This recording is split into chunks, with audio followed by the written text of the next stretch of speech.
Now we can try a problem. Okay, we are given with a rectangular beam that has a width of 300 millimeters, an effective depth of 550 meters. The beam is simply supported over a span of 6 meters and is to carry a uniform dead load of 25 kilonewton per meter and a uniform live load of 40 kilonewton per meter.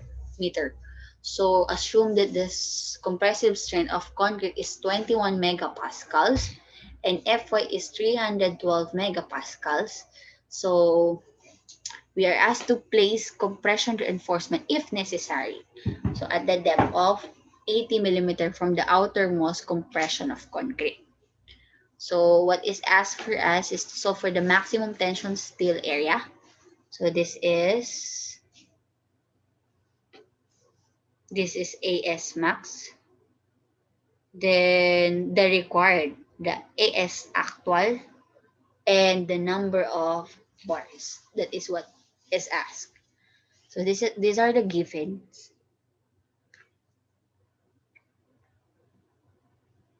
Okay. So the first question is for us to have your AS max. So for us to have your AS max, it is simply your maximum steel ratio multiplied to the area of the concrete. Because of course your maximum steel ratio is equal to the maximum steel area over the concrete. So that is the formula. So for us to have that, we will solve for your maximum steel ratio. And in this case, yung F prime of C natin is equal to 21. 21, di ba? Since this is 21, your beta 1 is 0.85, less than 30. And your Fys is 312. So having that, you can have your maximum steel ratio as 0.02399. Okay. Then also, as I said, this would be your maximum.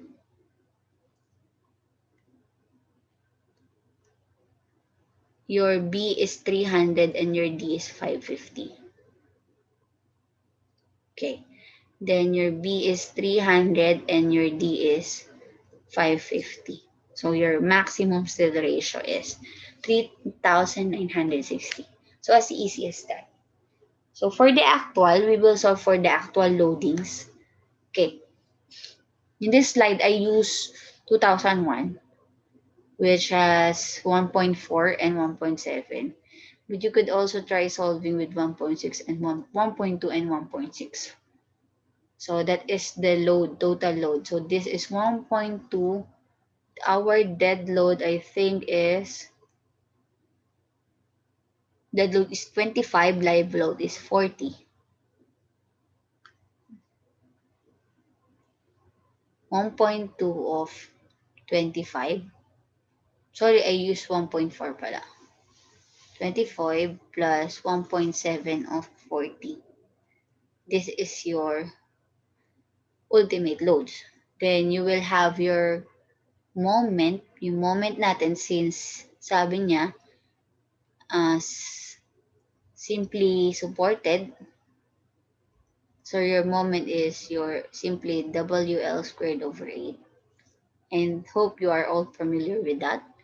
So your MU is 463.5 kilonewton meter. Again, if I have some discrepancy or you use 1.2 and 1.6, just check it. Okay. Then you can have the value of A.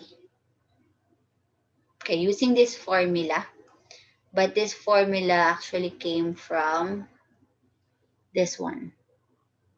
You have your MU is equal to phi multiplied to your nominal moment.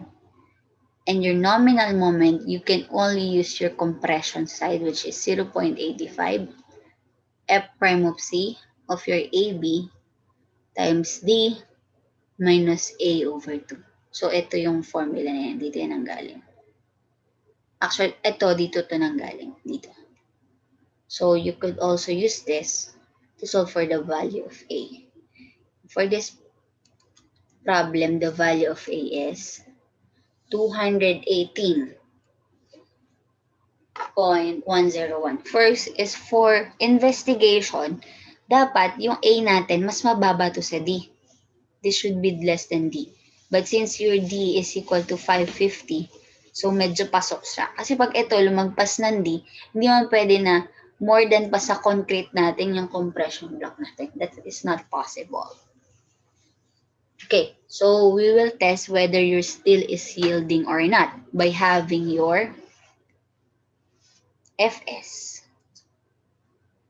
So your Fs, we will solve for your C, which is A over beta 1.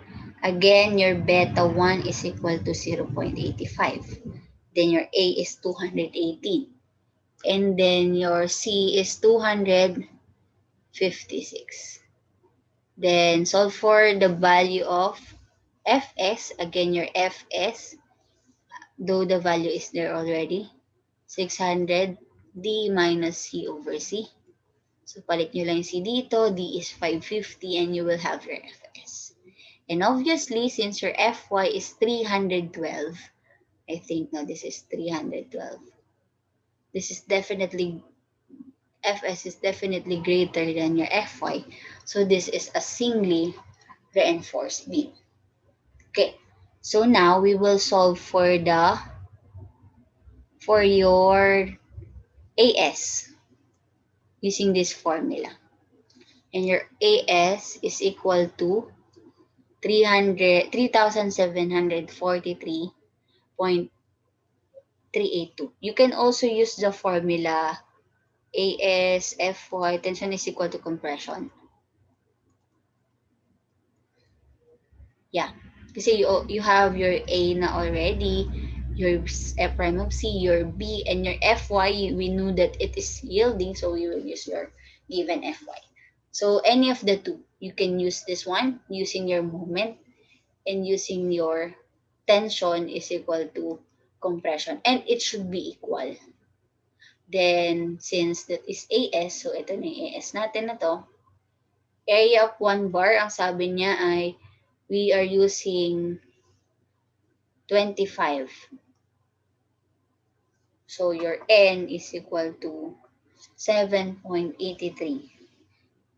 So, wala naman tayong 7.83 na bakal. So, we are always rounding up and say we will use 8 na 25 millimeter diameter longitudinal